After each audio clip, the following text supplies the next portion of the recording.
Hello viewers, welcome to Ekam IAS academy. ఈరోజు మనం ఈ వీడియోలో ఏం డిస్కస్ చేయబోతున్నాం అంటే peace class of WTO. World trade organization తెలిసిందే కదా మనకి, ప్రపంచ వాణిజ్య సంస్థ. దీని గురించి మనం చూస్తే కనుక ఎప్పుడు సిలబస్లో డిఫరెంట్ టైమ్స్ ఆఫ్ టర్మ్స్ వింటూ ఉంటాం అనమాట. అంటే ఆంబర్ బాక్స్ కానీ, blue box subsidy, green box subsidies అంటే ఏంటి, జనరల్గా స్టూడెంట్స్కి కన్ఫ్యూజన్ అనేది చాలా ఉంటుంది. ఈ బాక్సెస్ ఏంటి, సబ్సిడీస్ ఏంటి, దాంతోపాటు మనం WTO అఫైర్స్లో వింటే కనుక అగ్రిమెంట్ ఆన్ అగ్రికల్చర్ అనేది ఉంది, తర్వాత పీస్ క్లాస్ అనేది ఉంది. అసలు ఇవన్నీ ఏంటి అనేది చాలా కన్ఫ్యూజింగ్గా ఉంటాయి. సో ఇది క్లియర్గా అర్థం చేసుకోవడానికి మనం WTOలో పీస్ క్లాస్ అనేది ఏంటని చూద్దాం. ఎందుకు అంటే కనుక ఇది రీసెంట్ టైమ్స్ ఎందుకు న్యూస్లో ఉందంటే, ఇండియా అనేది ఈ పీస్ క్లాస్ అనే దాన్ని 5th టైం ఇన్వోక్ చేయడం జరిగిందనమాట. అంటే ఇండియా యూస్ చేసుకుంది పీస్ క్లాస్ అనే దాన్ని. అసలు దేనికి పీస్ క్లాస్ ఉంది, ఎందుకు ఇండియా ఇన్వోక్ చేయాల్సి వచ్చింది, దాంతోపాటు అసలు WTOలో ఉన్న అగ్రిమెంట్ ఆన్ అగ్రికల్చర్ ఏంటి, దాంట్లో ఉన్న డిఫరెంట్ బాక్సెస్ ఏంటి అనేది ఈ వీడియోలో అర్థం చేసుకోవడానికి ట్రై చేద్దాం. సో ఫస్ట్ మీరు గుర్తుపెట్టుకోవాల్సింది WTO అనేది ఏంటి. WTO అంటే ప్రపంచ వాణిజ్య సంస్థ. ఎందుకు ఫామ్ అయింది ఇది అంటే, డిఫరెంట్ కంట్రీస్ మధ్యలో ట్రేడ్ ఉండాలి. ట్రేడ్ ఉంటే ఏమవుతుంది, మనకి ఎప్పుడైనా కూడా అన్ని కంట్రీస్లో అన్నీ ఉండవు కాబట్టి మనకి ఇచ్చిపుచ్చుకోవడాలు అనేది హ్యూమన్ నేచర్ కాబట్టి, సో అలా ట్రేడ్ అనేది ఉండాలి. కానీ WTO అనేది ఎందుకు ఉంది, ట్రేడ్ ఎప్పుడు కూడా ఒకళ్ళకి విన్ విన్ సిచ్యువేషన్గా ఉండాలి. అంటే ఎవరికైనా విన్ విన్ సిచ్యువేషన్గా ఉండాలి. ఒక కంట్రీ డెవలప్డ్ కంట్రీ డెవలపింగ్ కంట్రీకి ట్రేడ్ చేస్తే కనుక వాళ్ళని నష్టపరిచే విధంగా ఉండకూడదు, డిస్టార్షన్స్ ఉండకూడదు, ఫెయిర్ ట్రేడ్ ఉండే విధంగా చూసుకోవడానికి WTO అనేది ఫామ్ అయింది. సో WTO అనేది ఎప్పుడు ఫామ్ అయింది, ఫస్ట్ మనకి చూస్తే కనుక 1995లో ఫామ్ అయింది వరల్డ్ ట్రేడ్ ఆర్గనైజేషన్ అనేది. అంతకు ముందు వరకు ఏం లేదా అంటే, అంతకుముందు మనకి ఏముండేది, general agreement on trade and tariff, GATT అనేది ఉంది. ఇది 1948లో ఫామ్ అయింది. దాని ప్లేస్లో మరకేష్ అగ్రిమెంట్ ద్వారా 1995లో మనకి ప్రస్తుతం ఉన్న WTO అనేది ఫామ్ అయింది అనమాట. సో ఇది ఫస్ట్ మనం గుర్తుపెట్టుకోవాల్సింది. దీని హెడ్ క్వార్టర్స్ ఎక్కడ ఉన్నాయి, జెనీవా, స్విట్జర్లాండ్లో ఉన్నాయి. ఎన్ని మెంబర్ కంట్రీస్ ఉన్నాయి అనేది మీరు ఆన్సర్ చేయండి. దాంతోపాటు మీకు గుర్తుంటే రీసెంట్ టైమ్స్లోనే మనకి 13th మినిస్ట్రియల్ కాన్ఫరెన్స్ అనేది WTOకి సంబంధించి జరిగింది. అది ఎక్కడ జరిగింది అనేది కూడా కామెంట్ సెక్షన్లో చెప్పండి. సో ఫస్ట్ మనం గుర్తుపెట్టుకోవాల్సింది ఏంటి, అసలు WTOలో మినిస్ట్రియల్ కాన్ఫరెన్స్ అంటే ఏంటి అంటే, అది హైయెస్ట్ డెసిషన్ మేకింగ్ బాడీ అనమాట WTOలో. అంటే WTOలో మెంబర్ కంట్రీస్ మధ్యలో ఎలాంటి డెసిషన్స్ రావాలన్నా కూడా మినిస్ట్రియల్ కాన్ఫరెన్స్లోనే జరగాలి. సో ఆ కాన్ఫరెన్స్ డీటెయిల్స్ అవన్నీ కూడా మనం ఇంకెప్పుడైనా డిస్కస్ చేద్దాం. మేజర్గా ఏంటంటే ఈ వీడియోలో మనం పీస్ క్లాస్ అనేది ఇండియా ఎందుకు ఇన్వోక్ చేయాల్సి వచ్చింది, దాంతోపాటు ఫస్ట్ అసలు ఈ పీస్ క్లాస్ అనేది ఇన్వోక్ చేసిన ఫస్ట్ కంట్రీ ఏంటి ప్రపంచంలో, దాంతోపాటు అసలు G33 అనేది ఏంటి. మనం G20 విన్నాం, G7 విన్నాం, G4 కూడా విన్నాం కదా, కానీ G33 అనేది దేనికి సంబంధించింది అనేది చూద్దాం. దాంతోపాటు అగ్రిమెంట్ ఆన్ అగ్రికల్చర్ అంటే ఏంటి WTO కాంటెక్స్లో, దాంతోపాటు green box, blue box and amber box subsidies అంటే ఏంటి, ఈ డిఫరెన్సియేషన్ అర్థం చేసుకుందాం.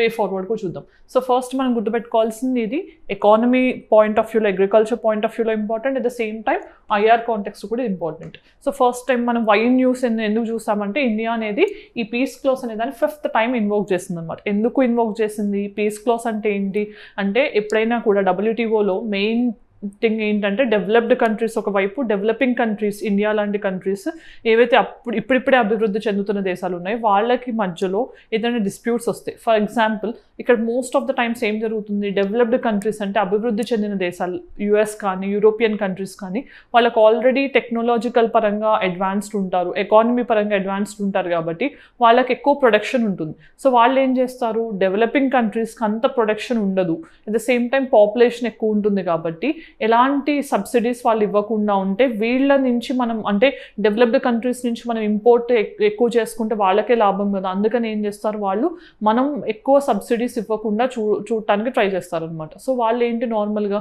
WTOలో ఎక్కువ ఫండింగ్ ఇచ్చేది కూడా డెవలప్డ్ కంట్రీస్ కాబట్టి, వాళ్ళు ఎప్పుడూ కూడా డెవలపింగ్ కంట్రీస్ వాళ్ళ సబ్సిడీస్ని తక్కువ చేయాలని ఎక్కువ ప్రెషరైజ్ చేస్తుంటారు. సో ఇలాంటి కాంటెక్స్ట్లో ఎప్పుడూ కూడా ఏదైనా అగ్రిమెంట్ చేయాల్సి వస్తే WTOలో ఈ రెండు కంట్రీస్ ఆర్ గ్రూపింగ్స్ మధ్యలో, డెవలప్డ్ కంట్రీస్కి డెవలపింగ్ కంట్రీస్కి మధ్యలో ఒక కన్సెన్సస్ అనేది, అంటే సయోధ్య లాంటిది కుదరకపోతే ఏం జరుగుతుంది, ఎప్పుడు కూడా ఏ అగ్రిమెంట్ అనేది అసలు కార్యరూపం దాల్చదు. అక్కడితో ఆగిపోవాల్సి వస్తుంది. సో అలాంటి సిచ్యువేషన్ రాకుండా ఏంటంటే పీస్ క్లాజ్ అనేది తీసుకొచ్చారు. ఎప్పుడు 2013 బాలి కాన్ఫరెన్స్లో ఈ పీస్ క్లాజ్ అనేది తీసుకొచ్చారు. సో దానివల్ల ఏంటంటే కనుక ఎప్పుడైనా డెవలపింగ్ కంట్రీస్ వాళ్ళకి ఇచ్చిన సబ్సిడీ లిమిట్ని దాటితే కనుక అప్పుడప్పుడు ఈ పీస్ క్లాజ్ని ఇన్వోక్ చేసి వాళ్ళు దాని నుంచి ఎక్సెప్షన్ పొందొచ్చు అనమాట. అంటే అప్పుడు డెవలప్డ్ కంట్రీస్ వాటిని ఛాలెంజ్ చేయడానికి, అంటే వీళ్ళు దాటేశారు ఈ సబ్సిడీ లిమిట్ అని ఛాలెంజ్ చేయడానికి లేకుండా వాళ్ళు పీస్ క్లాజ్ని ఇన్వోక్ చేసుకునే ప్రొవిజన్ ప్రొవైడ్ చేశారనమాట బాలి కాన్ఫరెన్స్ 2013 నుంచి. సో ఫస్ట్ మనం గుర్తుపెట్టుకోవాల్సింది, ఇండియా అనేది ఇప్పుడు ఫస్ట్ టైం కాదు, 5th టైం రీసెంట్గా ఇన్వోక్ చేసింది. ఎందుకు అంటే మనం ఇస్తున్న ఫుడ్ సబ్సిడీ లిమిట్ మనం ఎలో చేసిన దానికంటే సబ్సిడీ లిమిట్ దాటాం కాబట్టి. ఎంత లిమిట్ ఎలో చేశారు మనకి? డెవలపింగ్ కంట్రీస్ నార్మల్గా వాళ్ళ వాల్యూ ఆఫ్ ప్రొడక్షన్లో, ఫుడ్ గ్రెయిన్ వాల్యూ ప్రొడక్షన్లో ఓన్లీ 10% మాత్రమే సబ్సిడీస్ ఇవ్వచ్చు అని చెప్పారు. కానీ మన కంట్రీలో చూస్తే పాపులేషన్ ఎక్కువ, దాంతోపాటు మనకి చాలామంది పావర్టీలో ఉన్నారు, హంగర్ నుంచి సఫర్ అవుతున్నారు, ఇలాంటి అన్ని ఇష్యూస్ ఉన్నాయి. కాబట్టి ఈ 10% అనేది లిమిట్ దానికే మనం స్టిక్ అయి ఉండటం అనేది చాలా కష్టతరం అనమాట. అందుకని ఏం చేస్తాం, అప్పుడప్పుడు మనం ఈ 10% లిమిట్ అనే సీలింగ్ లిమిట్, అంటే మాక్సిమం ఈ లిమిట్ని దాటుతూ ఉంటాం అనమాట. సో అప్పుడు ఏం చేస్తాం, మనం పీస్ క్లాజ్ని ఇన్వోక్ చేస్తాం అనమాట. అంటే పీస్ క్లాజ్ వల్ల మనం డెవలప్డ్ కంట్రీస్ మన డెసిషన్ని, మన సబ్సిడీ లిమిట్స్ని ఛాలెంజ్ చేయకుండా మనల్ని మనం కాపాడుకోవచ్చు. సో ఆ కాంటెక్స్లో పీస్ క్లాజ్ అనేది ఏంటో చూద్దాం ఫస్ట్. సో పీస్ క్లాజ్ అంటే ఏంటి? WTO కంట్రీస్ ఎప్పుడైతే డెవలపింగ్ కంట్రీస్ లైక్ ఇండియా కానీ, ఈ పీస్ క్లాజ్లో ఏమేమి కంట్రీస్ ఇన్వోక్ చేయొచ్చు అంటే developing countries, China, Pakistan, India, other countries అన్నీ కూడా డెవలపింగ్ కంట్రీస్ కేటగిరీలోనే ఉన్నాయి. సో ఇక్కడ ఏంటి, డెవలప్డ్ కంట్రీ అని, డెవలపింగ్ కంట్రీ అని ఎవరు నిర్దేశిస్తారు అంటే WTO ప్రొవిజన్స్ ప్రకారం ఎవరికి వాళ్ళే నిర్దేశించుకోవచ్చు. కానీ ఈ డెసిషన్ వేరే కంట్రీస్ ఛాలెంజ్ కూడా చేయొచ్చు. సో ఫస్ట్ ఇది గుర్తుపెట్టుకోండి. దాంతోపాటు మనం తెలుసుకోవాల్సింది ఏంటి, ఇన్ కేస్ డెవలపింగ్ కంట్రీస్ వాళ్ళకున్న challenges, social issues, poverty, hunger, ఇలాంటి ఓవర్ పాపులేషన్ కానీ, లో ఇన్కమ్స్ కానీ, ఇలాంటి ఛాలెంజెస్ ఉన్నందుకు వాళ్ళు ఒక్కొక్కసారి వాళ్ళకి ఇచ్చిన లిమిట్ దాటితే కనుక పీస్ క్లాజ్ని ఇన్వోక్ చేసుకోవచ్చు. సో అది ఫస్ట్ థింగ్. ఇక్కడ మీరు చూస్తే డెవలపింగ్ కంట్రీస్ ఏంటి, WTO మెంబర్ కంట్రీస్ని రిఫ్రెయిన్ చేస్తున్నారు ఛాలెంజ్ చేయడానికి. అంటే ఎవరిని రిఫ్రెయిన్ చేస్తున్నాం? డెవలప్డ్ కంట్రీస్ని. ఎప్పుడు ఏదైనా బ్రీచ్ జరిగితే, వాళ్ళకి ఇచ్చిన సబ్సిడీ లిమిట్, డెవలపింగ్ కంట్రీస్కి ఇచ్చిన సబ్సిడీ లిమిట్ బ్రీచ్ అనేది జరిగితే కనుక ఆ టైంలో మనం ఏం చేయొచ్చు, వాళ్ళని, డెవలప్డ్ కంట్రీస్ మనల్ని ఛాలెంజ్ చేయకుండా కాపాడటానికి ఇచ్చిన క్లాజ్ పీస్ క్లాజ్ అనమాట. సో ఇదేంటి, ఎప్పుడైనా subsidies over and above prescribed ceiling limit ఉంటే అంటే అవి డెవలప్డ్ కంట్రీస్ ఏం చేస్తాయి, వాటిని ట్రేడ్ డిస్టార్టింగ్గా చూస్తాయి అనమాట. అంటే వాటి వల్ల మాకు ట్రేడ్ అనేది ఇబ్బంది అవుతుంది, సో మాకు ఇవి ఉండకూడదు అని వాళ్ళు ఛాలెంజ్ చేసే ఛాన్స్ ఉంటుంది. అందుకని వాటి నుంచి ప్రొటెక్ట్ చేసుకోవడానికి మనకి పీస్ క్లాజ్ ఉంది. So first subsidy ceiling limit అంటే ఎంత అంటే కనుక మనం చూస్తే 10%, డెవలప్డ్ కంట్రీస్కి ఏమో 5% ఇచ్చారు, డి మినిమిస్ ప్రిన్సిపల్ అంటాం. డెవలపింగ్ కంట్రీస్కి ఏమో 10% ఇచ్చారు. ఎంత, దేనికి సంబంధించింది? Value of production. అంటే మనం ప్రొడ్యూస్ చేసిన ఫుడ్ గ్రెయిన్ వాల్యూ మొత్తం కౌంట్ చేసి దాని వాల్యూలో 5% ఏమో డెవలప్డ్ కంట్రీస్ వాళ్ళ కంట్రీస్లో వాళ్ళు సబ్సిడీస్గా ఇవ్వచ్చు, 10% ఏమో డెవలపింగ్ కంట్రీస్ వాళ్ళ కంట్రీస్లో ఇవ్వచ్చు అనమాట. ఇలా సీలింగ్ లిమిట్స్ అనేవి ప్రిస్క్రైబ్ చేయడం జరిగింది. సో ఫస్ట్ ఏంటి, ఇండియా అనేది రీసెంట్ టైమ్స్లో అమెండ్మెంట్స్ కూడా అడుగుతుంది. ఎందుకంటే మనకి 10%, 5% అనేది value of production A prices మీద చూస్తున్నారు? వాల్యూ ఆఫ్ ప్రొడక్షన్ అనేది 1986-88 ప్రైసెస్ ఏమి ఉన్నాయో దాన్ని బట్టి వాల్యూ ఆఫ్ ప్రొడక్షన్ క్యాలిక్యులేట్ చేస్తున్నారు. మరి ఈ కాంటెక్స్లో మనం చూస్తే 1986-88కి 2024 కానీ 23 కానీ చూస్తే ప్రైసెస్ అనేది చాలా డిఫరెన్స్ ఉంటుంది కదా. అందుకని ఇండియా ఎప్పుడు కూడా అమెండ్మెంట్స్ అడుగుతుంది. ఆ ప్రైస్ రేంజ్ అనేది మనం ఏదైతే బేస్ ఇయర్గా చూస్తున్నామో అది ఇప్పుడు సరిపోదు, సో మనకి ఖచ్చితంగా అమెండ్మెంట్స్ చేయమని ఇండియా అడుగుతుంది అనమాట. దాంతోపాటు ఏంటంటే WTO member countries Bali ministerial కాన్ఫరెన్స్లో ఈ పీస్ క్లాజ్ని 2013, ఇది చాలా ఇంపార్టెంట్, ఏ మీటింగ్లో అడాప్ట్ చేసుకున్నారని అడగొచ్చు. సో 2013 బాలి కాన్ఫరెన్స్లో ఈ పీస్ క్లాజ్ని ఎందుకు తీసుకొచ్చారంటే కనుక మనకి పర్మనెంట్ సొల్యూషన్ వచ్చేంత వరకు డెవలప్డ్ కంట్రీస్కి, డెవలపింగ్ కంట్రీస్కి మధ్యలో సబ్సిడీ లిమిట్స్కి గురించి మనకి పర్మనెంట్ సొల్యూషన్ వచ్చేంత వరకు కూడా టెంపరీగా మనకి పీస్ క్లాజ్ అనేది ఉపయోగపడుతుంది. సో దట్ ఏంటంటే డెవలప్డ్ కంట్రీస్ వాళ్ళ ఇంట్రెస్ట్లు వాళ్ళు కోల్పోవాల్సిన అవసరం లేదు, డెవలపింగ్ కంట్రీస్ కూడా వాళ్ళ జనాభాకి ఫుడ్ సెక్యూరిటీ ఇస్తూ వాళ్ళు ఏమి ఇబ్బందులు గురి కాకుండా చూసుకోవచ్చు అని చెప్పి పీస్ క్లాజ్ని తీసుకొచ్చారనమాట. సో నెక్స్ట్ మనం గుర్తుపెట్టుకోవాల్సింది ఏంటి, ఇది పర్మనెంట్ సొల్యూషన్ వచ్చేంత వరకు ఉన్న టెంపరీ మెజర్ మాత్రమే. సో ఇది ఫైనల్ సొల్యూషన్ కాదు. దాంతోపాటు మనం గుర్తుపెట్టుకోవాల్సింది ఏంటి, ఇక్కడ సీలింగ్ లిమిట్ 10% ఉంటుంది. ఆ 10% దాటితే ఏంటంటే ట్రేడ్ డిస్టార్టింగ్గా చూస్తారనమాట డెవలప్డ్ కంట్రీస్. సో అలా కాకుండా 10% లోపే ఉంచాలి పీస్ క్లాస్ ప్రకారం. సో ఫస్ట్ కంట్రీ ఏంటి ఈ పీస్ క్లాస్ని ఇన్వోక్ చేసింది అంటే కనుక ఇండియానే. ఎప్పుడు అంటే 2018-19 టైమ్స్లో కూడా మనమే ఫస్ట్ దీన్ని ఇన్వోక్ చేసామన్నమాట. సో నెక్స్ట్ మనం గుర్తుపెట్టుకోవాల్సింది ఏంటి, అప్పుడు మనం WTOలో ఏం ఇన్ఫార్మ్ చేసామంటే వాల్యూ ఆఫ్ రైస్ ప్రొడక్షన్ 2019-20కి మన ప్రొడక్షన్ వాల్యూ ఎంత ఉంది, $46 బిలియన్ ఉంది. కానీ మనకు 10% సబ్సిడీస్ అంటే ఎంత, మనం 6.31 మాత్రమే ఇవ్వాలి. కానీ మనం ఎంత ఇచ్చాం, 10% ఇవ్వాల్సింది 13.7% ఇచ్చామన్నమాట. అంటే 10% కంటే 3.7% ఎక్కువ ఇచ్చాం. కాబట్టి అప్పుడు కూడా మనను డెసిషన్ని ఛాలెంజ్ చేయకుండా పీస్ క్లాస్ని ఇన్వోక్ చేసుకోవడం జరిగింది. సో తర్వాత ఇప్పుడు ఇండియా ఎందుకు బ్రీచ్ చేసింది, మరి డి మినిమిస్ ప్రిన్సిపల్ అంటే ఏంటి, నేను ఇందాక చెప్పినట్టు 5% ఏమో డెవలప్డ్ కంట్రీస్కి, 10% ఏమో డెవలపింగ్ కంట్రీస్కి అని చూసాం కదా. ఆ ప్రిన్సిపల్ని డి మినిమిస్ ప్రిన్సిపల్ అంటాం అనమాట. సో మరి దాన్ని ఇండియా ఎందుకు బ్రీచ్ చేయాల్సి వచ్చింది అంటే కనుక, మనం చూస్తే కంట్రీస్లో మన ఇండియాలో ఎంఎస్పీ అనేది ప్రొవైడ్ చేస్తున్నాం. ఎంఎస్పీ అనేది ఎందుకు ప్రొవైడ్ చేస్తున్నాం, 2 రీజన్స్. ఒకటి ఏంటంటే ఒకటేసారి ఎక్సెసివ్ ప్రొడక్షన్ జరిగి అంతా ఒకటే మార్కెట్స్ని ఫ్లడ్ చేస్తే ఏం జరుగుతుంది, ఎవరికి కూడా మంచి ప్రైస్ రాదు. అలాంటప్పుడు కానీ లేకపోతే వర్షాలు పడి ప్రాపర్ ప్రైస్ రాకపోయినా కూడా అలాంటప్పుడు కూడా ఎంఎస్పీని ఇవ్వడం వల్ల ఏంటంటే ఇది ఒక సపోర్ట్ మెకానిజం ఫార్మర్స్కి, రైతులకి. మనం గవర్నమెంట్ అట్లీస్ట్ మేము ఇంత ప్రైస్కి అయితే కొంటాము అని చెప్పి వాళ్ళు గ్యారంటీ ఇచ్చేదాన్ని ఎంఎస్పీ అంటాం మనం.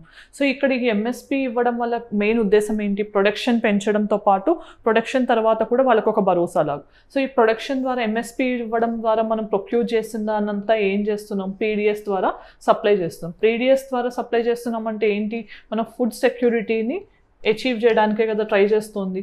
సో మెయిన్గా ఇండియా ఏం చెప్తోంది, పీస్ క్లాస్ని మేము ఇన్వోక్ చేయడానికి గల కారణం ఏంటంటే మా కంట్రీలో మేము ఫుడ్ సెక్యూరిటీ ప్రొవైడ్ చేయాలి. చాలామందికి ఫుడ్ యాక్సెస్ అనేది లేదు. రైట్ టు ఫుడ్ అనేది కూడా right to life and personal liberty article 21లోనే ఉంది కదా, ఒక ప్రాథమిక హక్కు. ఎవరు కూడా ఖాళీ కడుపుతో పడుకోకూడదు. సో అందుకని చెప్పి ఫుడ్ సెక్యూరిటీ మేము కాపాడుకోవడానికి మా దేశ జనాభాకి ఇవ్వడానికి మేము ఈ పీస్ క్లాస్ని ఇన్వోక్ చేయాల్సి వస్తుంది. ఆ 10% లిమిట్ని దాటాల్సి వస్తుంది అని చెప్పి ఇండియా చెప్పింది అనమాట. సో నెక్స్ట్ అసలు ఈ అగ్రిమెంట్ ఆన్ అగ్రికల్చర్ అంటే ఏంటి అనేది తెలుసుకుందాం. అగ్రిమెంట్ ఆన్ అగ్రికల్చర్ అంటే ఏంటి, ఇది ఒక WTO ట్రీటీ. ఎప్పుడు అంటే ఉరుగ్వే రౌండ్లో 1994లో మరకేష్ అగ్రిమెంట్ జరుగుతున్నప్పుడు టైంలో, మరకేష్లో మీటింగ్ జరుగుతున్నప్పుడు ఇది సైన్ చేశారనమాట. ఎందుకు అంటే agriculture related things, trade distortions ఎలా అవుతున్నాయి దాన్ని తగ్గించడానికి కొన్ని నిబంధనలు లాంటివన్నీ కూడా ఈ అగ్రిమెంట్ ఆన్ అగ్రికల్చర్లో సైన్ చేశారనమాట. సో ఫస్ట్ ఇది ఎప్పుడు ఎఫెక్ట్లోకి వచ్చిందంటే 1995. సో ఫస్ట్ ఏంటంటే అగ్రికల్చర్ వల్ల ట్రేడ్ డిస్టార్షన్స్ అవ్వకుండా, అంటే ఏ కంట్రీ అయినా కూడా అగ్రికల్చర్కి డిఫరెంట్ టైప్స్ ఆఫ్ మెజర్స్ తీసుకుంటుంది కదా, అలాంటి వాటికి మనం ఎలాంటి ట్రేడ్ డిస్టార్షన్స్ కరగకుండా చూడటానికి ఈ అగ్రిమెంట్ని సైన్ చేశారనమాట. ఇది ఎప్పుడు కొన్ని రిడక్షన్ కమిట్మెంట్స్ 2000s కల్లా ఇవ్వాలన్నమాట. డెవలప్డ్ కంట్రీస్ ఎంత ఇవ్వాలి అంటే వాళ్ళ ప్రొడక్షన్ లెవెల్లో వాళ్ళు ఇస్తున్న సబ్సిడీస్లో 20% ఎప్పటికి తగ్గించాలి, నెక్స్ట్ 6 yearsకి తగ్గించాలన్నమాట. ఇవి డెవలప్డ్ కంట్రీస్ చేయాలి. తర్వాత డెవలపింగ్ కంట్రీస్ ఎంత చేయాలి, 13%ని తగ్గించాలి. ఎన్ని ఇయర్స్ లోపు తగ్గించాలి, 10 years లోపు తగ్గించాలి. ఇది ఒక అగ్రిమెంట్ లాగా అగ్రిమెంట్ ఆన్ అగ్రికల్చర్లో ఒక లిమిట్స్ పెట్టుకున్నారనమాట. దెన్ మనం గుర్తుపెట్టుకోవాల్సింది ఏంటి, లీస్ట్ డెవలప్డ్ కంట్రీస్ ఏవైతే ఉన్నాయో అవి ఏం ఇట్లాంటి కమిట్మెంట్స్ ఇవ్వాల్సిన అవసరం లేదు. ఇది డెవలప్డ్ కంట్రీస్కి, ఇది డెవలపింగ్ కంట్రీస్కి మాత్రమే వర్తిస్తుంది. లీస్ట్ డెవలప్డ్ కంట్రీస్ ఉంటాయి కదా, చాలా చాలా చిన్న దేశాలు, పూర్ కంట్రీస్ ఏవైతే ఐలాండ్ కంట్రీస్ ఉన్నాయో అలాంటి వాటికి ఇలాంటి కమిట్మెంట్స్ వాళ్ళు ఏమి ఇవ్వాల్సిన అవసరం లేదనమాట. సో దెన్ మనం గుర్తుపెట్టుకోవాల్సింది ఇంకొకటి ఏంటి, ఇందాక మనం చూసినట్టు G33 అనేది చూసాం కదా. ఇక్కడ యాక్చువల్గా G33 అనేది ఏంటంటే WTOలోనే డెవలపింగ్ కంట్రీస్ ఏవైతే ఉన్నాయో వాళ్ళ ఇంట్రెస్ట్, అంటే డెవలపింగ్ కంట్రీస్ ఇంట్రెస్ట్లు ప్రొటెక్ట్ చేసుకోవడానికి ఫామ్ అయిన గ్రూపింగ్ ఏమంటాం, G33 అంటాం. సో ఇక్కడ యాక్చువల్గా 33 అంటున్నాం, కానీ ఇప్పుడున్న కంట్రీస్ ఎన్ని దీంట్లో అంటే 47 కంట్రీస్ ఉన్నాయి. అది 33 కంట్రీస్ ఉన్న గ్రూపింగే కాదు. సో మీరు గుర్తుపెట్టుకోవాల్సింది చైనా, ఇండియా, పాకిస్తాన్ ఇలాంటి అన్ని కంట్రీస్ కూడా ఈ G33లో మెంబర్స్ అనమాట. అంటే WTOలో డెవలపింగ్ కంట్రీస్ ఇంట్రెస్ట్లు కాపాడటానికి ఉన్న గ్రూపింగ్ని G33 అంటాం. ఓకే, ఇది గుర్తుపెట్టుకోండి ఎగ్జామినేషన్ పాయింట్ ఆఫ్ వ్యూలో. తర్వాత మనం తెలుసుకోవాల్సింది ఏంటి, అగ్రికల్చర్ అన్నీ చూసాం కదా, అగ్రిమెంట్ ఆన్ అగ్రికల్చర్ అని. మరి అగ్రికల్చర్ అంటే జనరల్గా ఫిషరీ కానీ ఇంకా అదర్ అన్ని థింగ్స్ కూడా ఇంక్లూడ్ అయినాయా అంటే, ఈ అగ్రిమెంట్ ఆన్ అగ్రికల్చర్లో ఫారెస్ట్రీ కానీ ఫిషరీ కానీ ఇలాంటివి, లేకపోతే జూట్, కాయిర్ కల్టివేషన్ ఇవన్నీ కూడా ఎక్స్క్లూడ్ అయినాయి అనమాట. ఓన్లీ కొన్ని థింగ్స్ని అలో చేశారు, అంటే మనం గుర్తుపెట్టుకోవాల్సిన కొన్ని విషయాలనే ఇంక్లూడ్ చేశారు. సో తర్వాత ఏంటంటే ఈ అగ్రిమెంట్ ఆన్ అగ్రికల్చర్ అనేది మెయిన్గా 3 areas మీద ఫోకస్ చేస్తుంది. సో ఫస్ట్ ఫోకస్ ఏరియా ఏంటి? Market access. మార్కెట్ యాక్సెస్ అంటే ఏంటి ఇక్కడ? ఫర్ ఎగ్జాంపుల్ ఇండియాలో, మన కంట్రీలో ఫారిన్ కంట్రీ నుంచి వచ్చే ప్రోడక్ట్కి మార్కెట్ యాక్సెస్ ఇవ్వాలా వద్దా WTO నిబంధనల ప్రకారం అంటే ఇవ్వాలి కదా, ఎందుకంటే ఫ్రీ ట్రేడ్ అయ్యేలా చూడటం WTO ఆబ్జెక్టివ్. సో మనం ఎప్పుడైనా ఇట్లా ఫ్రీ ట్రేడ్ ఇవ్వాలంటే ఏంటి? బయట కంట్రీ ప్రోడక్ట్స్కి మన మార్కెట్ యాక్సెస్ ఇవ్వాలి. కానీ ఏం జరుగుతుంది ఇప్పుడు రీసెంట్గా మీ న్యూస్లో చూస్తే, మనం చైనా నుంచి వచ్చే ప్రోడక్ట్స్కి వాటికి యాంటీ డంపింగ్ డ్యూటీస్ అనేవి ఇంపోజ్ చేస్తాం, ఒక్కొక్కసారి టారిఫ్స్ కూడా ఇంపోజ్ చేస్తాం. ఎందుకు అంటే కనుక వాళ్ళు మనకంటే తక్కువ మార్కెట్ ప్రైస్కి అమ్మితే, సేల్ చేస్తే మనకేమవుతుంది? మన డొమెస్టిక్ మార్కెట్ అనేది కోల్పోతాం మనం, అంటే కొలాప్స్ అవుతుంది. అంటే మన డొమెస్టిక్ లెవెల్లో మన కంట్రీ లోపల ప్రొడ్యూస్ చేసిన వాళ్ళకి నష్టం జరుగుతుంది. అలా జరగకుండా చూడటానికి ఏం చేస్తాం? ఒక్కొక్కసారి మన డొమెస్టిక్ మార్కెట్ని కాపాడుకోవడానికి మనం ఏదైనా టారిఫ్స్ ఇంపోజ్ చేస్తాం, లేదంటే ఏదైనా డ్యూటీస్ ఇంపోజ్ చేస్తాం. సో అలాంటివన్నీ కూడా WTO నిబంధనలకు అగెయిన్స్ట్ అనమాట, అవి చేయకూడదు. దాంతోపాటు ఎక్స్పోర్ట్ సబ్సిడీస్ అంటే ఫర్ ఎగ్జాంపుల్ మనకి నార్మల్గా ఇండియాలో మార్కెట్ ప్రైస్ ఫర్ ఎగ్జాంపుల్ మ్యాంగోస్కి 100 రూపీస్ ఉందనుకుందాం కేజీ, కానీ మనం ఎక్స్పోర్ట్ని ప్రమోట్ చేయడానికి, అంటే ఇండియన్ మ్యాంగోస్కి ఎక్కువ డిమాండ్ కల్పించే విధంగా మనం ఏం చేస్తామంటే, మీరు ఎక్స్పోర్ట్ చేస్తే కనుక మీకు కేజీ 90 రూపీస్కే దొరుకుతుంది అని మనం ఇండియన్ గవర్నమెంట్ ఏమైనా ఇనిషియేటివ్ ప్రొవైడ్ చేస్తే ఇన్సెంటివ్ లాగా, అప్పుడు ఏం జరుగుతుంది? మన ఇండియన్ మ్యాంగోస్కి ఎక్కువ డిమాండ్ క్రియేట్ అవుతుంది కదా, అంటే అది వేరే కంట్రీస్కి కాంపిటీషన్ని తగ్గిస్తుంది, అంటే వాళ్ళ ప్రోడక్ట్స్కి కొంచెం ప్రైస్ అనేది తగ్గేలా చేస్తుంది, వాళ్ళకున్న డిమాండ్ తగ్గేలా చేస్తుంది. అలాంటివి కూడా ఎలో చేయకూడదు అనమాట. ఎక్స్పోర్ట్ సబ్సిడీస్ అనేవి కూడా వేరే కంట్రీస్కి నష్టపరిచే విధంగా ఉండకూడదు. దాంతో థర్డ్ వన్ ఏంటి? Domestic support. ఈ డొమెస్టిక్ సపోర్ట్లోనే మెయిన్ ప్రాబ్లం ఉంది అన్ని కంట్రీస్కి. ఎందుకంటే డొమెస్టిక్ సపోర్ట్ అంటే ఏంటి? కంట్రీ లోపల, మన ఇండియా లోపల మనం మన ఫార్మర్స్కి డిఫరెంట్ ఫార్మ్స్లో ఇచ్చే సపోర్ట్. ఫర్ ఎగ్జాంపుల్ మీరు చూస్తే ప్రధాన్ మంత్రి ఫసల్ బీమా యోజన కింద మనం ఇన్సూరెన్స్ ఇస్తున్నాం, లేదంటే ప్రధాన్ మంత్రి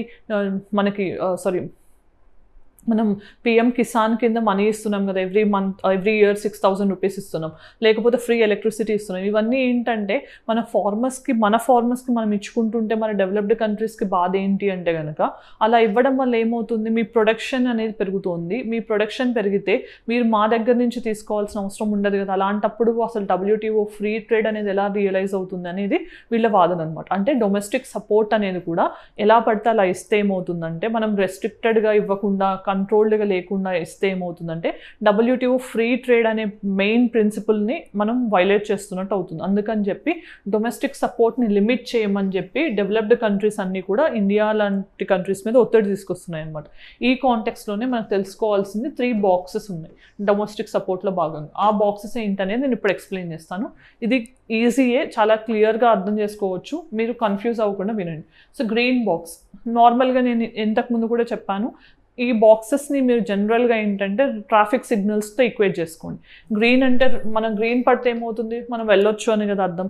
ఆంబర్ బాక్స్ని మనం రెడ్ సిగ్నల్ లాగా అనుకోవచ్చు అనమాట. ఓకే, తర్వాత బ్లూ బాక్స్ని ఏమనుకోవచ్చు? ఆరెంజ్ లాగా అనుకోవచ్చు. ఓకే, ఆరెంజ్ అంటే రెడీ టు గో అన్నట్టు. సో ఇలా ఏంటంటే ఫస్ట్ ఇవి ట్రాఫిక్ సిగ్నల్స్తో ఈక్వేట్ చేసుకోండి. సో గ్రీన్ బాక్స్ అంటే ఏంటి? నార్మల్గా గ్రీన్ అంటే ఏంటి? అలౌ చేస్తున్నట్టు. ఇవి పెద్దగా ట్రేడ్ అంటే ఇలాంటి సబ్సిడీస్ ఇవ్వడం వల్ల ట్రేడ్ డిస్టార్షన్స్ ఏం జరగవు అనమాట. అలాంటి వాటి మీద WTO ఏం నిబంధనలు పెట్టదు. ఎలాంటివి గ్రీన్ బాక్స్ కింద వస్తాయి అంటే కనుక, ఫర్ ఎగ్జాంపుల్ మనం డిజాస్టర్ రిలీఫ్ ఏదైనా మెజర్ ఇచ్చినా, లేకపోతే ఎన్వైర్న్మెంట్ రీసెర్చ్కి ఏదైనా కాంట్రిబ్యూషన్గా మనం ఏదైనా ఇచ్చినా, ఇలాంటివన్నీ కూడా గ్రీన్ బాక్స్ సబ్సిడీస్కి వస్తాయి. అంటే ఇవన్నీ కూడా మనం ఇచ్చే ఇక్కడ గ్రీన్ బాక్స్ కింద ఇచ్చే సబ్సిడీస్ అన్నీ కూడా ప్రొడక్షన్కి ఎటువంటి లింక్ ఉండవు అనమాట. అలాంటి వాటి వల్ల ట్రేడ్ డిస్టార్షన్ జరగదు. సో ఇలాంటి వాటిని గ్రీన్ బాక్స్ అంటాం. సో ఇలాంటి వాటి మీద లిమిట్స్ అనేవి ఇంపోజ్ చేయదు WTO అనేది జనరల్గా. ఓకే, సో ఎన్వైర్మెంటల్ రీసెర్చ్కి ఇచ్చినవి కానీ, లేకపోతే డిజాస్టర్ రిలీఫ్కి ఇచ్చినవి కానీ, ఇంకా ఫార్మర్స్ ట్రైనింగ్కి మనం ఏదైనా సపోర్ట్ ఇస్తే కనుక అలాంటివన్నీ కూడా ఇక్కడ గ్రీన్ బాక్స్ కింద వస్తాయి. సో తర్వాత ఆంబర్ బాక్స్ అంటే ఏంటంటే ఇది రెడ్ సిగ్నల్ లాగా అనుకోవచ్చు. అంటే మనం ఇక్కడ ఆంబర్ బాక్స్ కింద ఇచ్చే సబ్సిడీస్ ట్రేడ్ డిస్టార్టింగ్గా ఉంటాయి అన్నమాట. ఫర్ ఎగ్జాంపుల్ ఏంటివి? మీరు ఇప్పుడు చూస్తే కనుక ఈ 5% డెవలప్డ్ కంట్రీస్కి, తర్వాత 10% డెవలపింగ్ కంట్రీస్కి అని చెప్పాను కదా. ఇన్ కేస్ మనం ఈ 10% దాటేసామంటే ఏంటి? ఈ లిమిట్ కంటే ఎక్కువ మనం ప్రొడక్షన్ని మనం సబ్సిడీ ఫామ్లో ఇస్తున్నామంటే అది డెవలప్డ్ కంట్రీస్కి ఉన్న ట్రేడ్ని ఇంపాక్ట్ చేస్తుంది కదా. ఇలాంటి వాటిని ఖచ్చితంగా రెస్ట్రిక్ట్ చేయాల్సి ఉంటుంది అనమాట. ఇలాంటివి ఎలో చేయదు WTO అనేది ఈ సబ్సిడీస్ని. కానీ ఈ ఎగ్జెంప్షన్ అనేది ఓన్లీ ఆంబర్ బాక్స్ సబ్సిడీస్కి ఇచ్చిన ఎగ్జెంప్షన్ అనమాట. అంటే మనకి ఇండియా లాంటి కంట్రీస్లో ఏంటంటే ఎక్కువ మంది పూర్ పీపుల్ ఉన్నారు, ఫుడ్ సెక్యూరిటీ ఇష్యూస్ ఉన్నాయి కాబట్టి అలాంటి వాటికి అట్లీస్ట్ మనం హ్యూమానిటేరియన్ గ్రౌండ్స్ మీద ఫుడ్ పెట్టాలి కాబట్టి మనకి ఇచ్చిన మినిమం ప్రిన్సిపల్ ఆర్ ఎక్సెప్షన్ లాంటిది 5% 10% డి మినిమస్ ప్రిన్సిపల్ అంటాం అనమాట. ఇది యాంబర్ బాక్స్ సబ్సిడీ. నార్మల్గా యాంబర్ బాక్స్లో ఉన్న సబ్సిడీస్ అన్నిటిని కూడా రెగ్యులేట్ చేయాల్సి ఉంటుంది. వీటిని WTO ఎంటర్టైన్ చేయదు. తర్వాత blue box subsidy. Blue box subsidy అంటే ఏంటంటే ఇవి కూడా ట్రేడ్ డిస్టార్షనే, కానీ ఏంటంటే ఒక్కొక్కసారి రెగ్యులేట్ చేయకపోతే ట్రేడ్ డిస్టార్టింగ్గా ఉంటాయి. సో వీటి మీద ఏంటంటే ఈజీగా కొన్ని టర్మ్స్ అండ్ కండిషన్స్ని పెడతారనమాట. మనం TNC అని చూస్తాం కదా, టర్మ్స్ అండ్ కండిషన్స్ అని దేని మీద ఉంటాయి కదా, అలా దీని మీద కూడా రెస్ట్రిక్షన్స్ ఉంటాయి. సో బ్లూ బాక్స్ కింద ఏమొస్తాయి అంటే కనుక మీరు చూస్తే జనరల్గా మనకి ఫార్మర్స్కి, సీడ్స్కి, ఫర్టిలైజర్స్కి MSP ఇస్తారు. సీడ్స్, ఫర్టిలైజర్స్, ఎలక్ట్రిసిటీ వీటి మీద సబ్సిడీస్ ఇస్తారు కదా. ఆ సబ్సిడీస్ ఇవ్వడం వల్ల ఏమవుతుంది, ఆటోమేటికల్గా ప్రొడక్షన్ పెరుగుతుంది. ప్రొడక్షన్ పెరిగితే ఏమవుతుంది, మనకు ఓన్ కంట్రీలో అంత ప్రొడక్షన్ ఉంటే కనుక మనం వేరే కంట్రీస్ నుంచి ఇంపోర్ట్ చేసుకోవాల్సిన అవసరం మనకేముంటుంది. అలా అంటే మీరు ఫ్రీ ట్రేడ్ని వైలేట్ చేస్తున్నట్టే కదా. అలాంటి సబ్సిడీస్ని మనం బ్లూ బాక్స్ సబ్సిడీస్ అంటాం అనమాట. అంటే ఇలాంటి వాటిని కొన్ని పర్మిసబుల్ లిమిట్స్లో ఎలౌ చేస్తారు. అంతకు మించి అంటే కనుక అవి ట్రేడ్ డిస్టార్షన్గా ఉంటే కనుక వాటిని ఎలౌ చేయరనమాట. సో దీనికి నార్మల్గా బ్లూ బాక్స్ సబ్సిడీస్కి కూడా లిమిట్ ఉండదు. సో ఇది green, blue and amber box సబ్సిడీస్కి ఉన్న డిఫరెన్సెస్. సో తర్వాత నిన్న ఇచ్చిన ప్రాక్టీస్ క్వశ్చన్ చూద్దాం. సో మ్యాచ్ ద ఫాలోయింగ్ అని అన్నారు. So Atlantic Ocean, Karachi, Pacific Ocean, Bering Sea ఇచ్చారు, Indian Ocean, Gulf of Mexico ఇచ్చారు, దాంతో మనకి ఆర్కిటిక్ ఓషన్, పెర్షియన్ గల్ఫ్ ఇచ్చారు. సో ఈజీగా మీరు ఫస్ట్ అసలు అట్లీస్ట్ ట్రై చేద్దాం మనం ఆప్షన్స్ ఎట్లా రావడానికి అనేది. సో ఫస్ట్ ఏంటంటే మనం అట్లాంటిక్ ఓషన్, సో మీకు తెలిస్తే Atlantic ocean, Gulf of Mexico, సరే అది కూడా తెలియదు అనుకుందాం. ఇండియన్ ఓషన్లో మనకి వీటిలో ఏది ఉంది, పర్షియన్ గల్ఫ్ ఉంది కదా, ఇండియన్ ఓషన్లో భాగంగా కదా. సీ దగ్గర 4 ఎక్కడ ఉందో చూద్దాం. సో ఎక్సెప్ట్ ఈ ఆప్షన్ తప్పించి అన్నీ కూడా మనకు C4తోనే ఉన్నాయి, అంటే ABC 3 ఉన్నాయి అన్నమాట. దాని తర్వాత మనం ఇంకొక ఆప్షన్ చూద్దాం, ఆర్కిటిక్ ఓషన్. ఆర్కిటిక్ ఓషన్ దగ్గరలో ఏది ఉంది, కరాచీ, తర్వాత బేరింగ్ సీ, తర్వాత గల్ఫ్ ఆఫ్ మెక్సికో. మెక్సికో అనేది పెసిఫిక్ ఓషన్కి సంబంధం, అట్లాంటిక్ ఓషన్కి సంబంధం, అట్లాంటిక్ ఓషన్కి సంబంధం. సో A3 అవ్వాలి. సో A3 అయింది చూస్తే కనుక మీరు C4 తర్వాత ఈ 3 ఆప్షన్స్లో A3 అనేది ఒకటే ఒక ఆప్షన్ ఉంది, ఇది B. సో ఆన్సర్ అనేది B. అట్లీస్ట్ మీకు పెసిఫిక్ ఓషన్, ఈ కరాచీ, బేరింగ్ సీ తెలియకపోతే కూడా మీరు గల్ఫ్ ఆఫ్ మెక్సికో, పెర్షియన్ గల్ఫ్ని బేస్ చేసుకుని ఆన్సర్ మ్యాచ్ ద ఫాలోయింగ్ చేయొచ్చు. So answer B. తర్వాత ఈరోజు ప్రాక్టీస్ క్వశ్చన్ ఏంటో చూద్దాం. At present how many members are in the WTO? 164 countries ఉన్నాయా, 166 ఉన్నాయా, 207 ఉన్నాయా, 195 కంట్రీస్ ఉన్నాయా అనేది ఆన్సర్ చేయండి కామెంట్ సెక్షన్లో. మెయిన్స్ క్వశ్చన్ చూద్దాం. World trade organization has a multilateral body is facing challenges on various counts. In this slide, discuss the relevance of WTO and also suggest suitable reforms. So వాళ్ళే చెప్తున్నారు WTO challenges face చేస్తుంది. ఏంటి అంటే developed countries versus developing countries కానీ, లేకపోతే dispute settlement mechanism అనేది ఉంది WTOలో. So ఇదేంటంటే ఏదైనా గొడవ వచ్చినప్పుడు సెటిల్ చేయడానికి ట్రై చేస్తుంది, కానీ ఇది అసలు ఫంక్షనల్గా లేదు. ఎందుకంటే US లాంటి కంట్రీస్ వీటికి అపాయింట్మెంట్ ప్రాసెస్ అవ్వకుండా ఆపేస్తున్నాయి అన్నమాట. సో ఇలాంటివి ఇదొకటి ఉంది. తర్వాత డెవలపింగ్ కంట్రీస్, డెవలప్డ్ కంట్రీస్ మధ్యలో సబ్సిడీస్కి సంబంధించి ఇష్యూస్ ఉన్నాయి. ఇట్లా డిఫరెంట్ కాంటెక్స్ట్లో అసలు ఛాలెంజెస్ ఏంటి అనేవి మీరు ఎక్స్ప్లెయిన్ చేయాలి. దాంతోపాటు రీసెంట్గా మనం ఛాలెంజెస్ని అడ్రస్ చేయడానికి ఎలాంటి రీఫార్మ్స్ అవసరం అనేది కూడా మీరు ఇక్కడ ఆన్సర్ చేయాల్సి ఉంటుంది. ఇవి చాలా important economy and IR relations, international relations point of వ్యూలో.